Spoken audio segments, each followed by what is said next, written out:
প্ৰথমবাৰৰ বাবে অশোক শৃংখাল আজি শিৱসাগৰ জিলালৈ আহিছে আৰু পুৱাই শিৱসাগৰ চিকিৎসা মহাবিদ্যালয়ৰ নিৰ্মাণ কাৰ্য পৰ্যবেক্ষণ তথা পৰিদৰ্শন কৰিছে। মই বৰ্তমান ডিমৌত আছোঁ।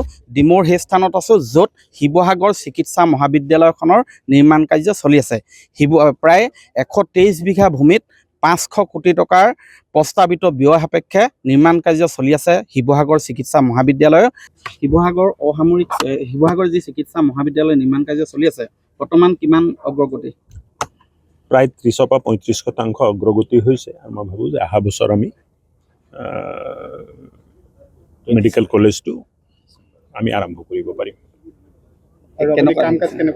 কাম কাজ ঠিকে আছে, প্ৰগ্ৰেছ ঠিকে আছে, কোনো ডিচিজন পেণ্ডিং নাই। আৰু এটা সমস্যা এই চিকিৎসা যিখন ইয়াত এতিয়া দেখা গৈছে যে ইয়াৰ যিটো সোমোৱা পথ ৰাস্তাটোৱে বৰ্তমানলৈকে নিৰ্মাণ কাৰ্য হৈ উঠা নাই। ৰাস্তাটো মানে মোক জনোৱা মতে যিটো ৰাস্তাৰে আমি আহিছোঁ এইটো এণ্ট্ৰি পইণ্ট নহয়, এণ্ট্ৰি পইণ্ট বেলেগ ফালৰ পৰা হ'ব। DC মহোদয়ে কাম কৰি আছে, PWD টেণ্ডাৰ কৰিছে, কামটো আৰম্ভ হ'ব। ছাৰ, আপুনি নতুনকৈ দায়িত্ব গ্ৰহণ কৰিছে, আমিও আপোনাক অভিনন্দন জনাইছোঁ। কিন্তু শিৱসাগৰ জিলালৈ যিহেতু আপুনি আহিছে, শিৱসাগৰ জিলাত এটা সমস্যা আছে। প্ৰায় আটাইকেইখন চৰকাৰী চিকিৎসালয়ত চিকিৎসকৰ নাটনি আছে আৰু ডিমৌত এখন মডেল হস্পিটেল আছে, ইয়াতে 6জনকৈ চিকিৎসক ছাৰ নাই, ইভেন এজন ছুপাৰিনটেণ্ডেণ্ট। শিৱসাগৰ অসামৰিক চিকিৎসালয়তো একেটা প্ৰশ্ন কৰি আছে না, এইজন কৈ লওকচোন। আমাৰ ডিমৌতো ছাৰ 6জনকৈ চিকিৎসক খালী হৈ আছে, লগতে এজন অধীক্ষক।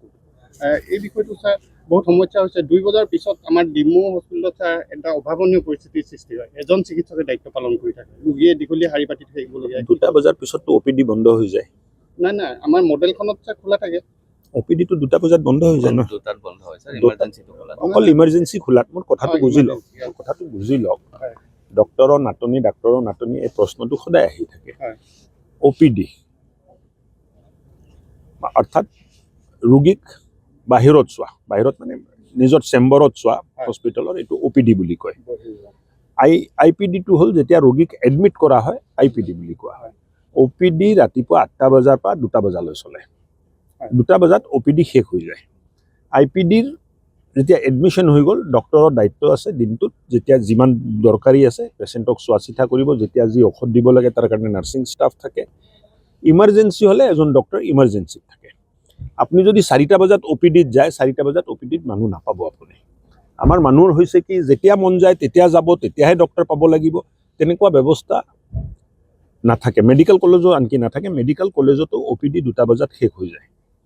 যদি কিবা প্ৰব্লেম আছে ইমাৰ্জেঞ্চিত যাব লাগিব। 2টা বজাৰ পিছত যদি আপুনি কিবা প্ৰব্লেমৰ সন্মুখীন হয়, সমস্যাৰ সন্মুখীন হয়, তেতিয়া আপুনি ইমাৰ্জেঞ্চিত যাব লাগিব। ইমাৰ্জেঞ্চি ডক্তৰ প্ৰত্যেকটো হস্পিটেলত আমি দিব নোৱাৰোঁ। ইমাৰ্জেঞ্চি ডক্তৰ ডিষ্ট্ৰিক্ট হস্পিটেলত থাকিব, হয়তো ক'ৰবাত মডেল হস্পিটেলত থাকিব। আপুনি বিচৰা বাতৰি পাব কেৱল নিউজ 18 এপত। নিউজ 18 এপ ডাউনলোড কৰিবলৈ স্কেন কৰক এই QR কোড। গুগল প্লে ষ্টৰতো পাব এই নিউজ 18 এপ।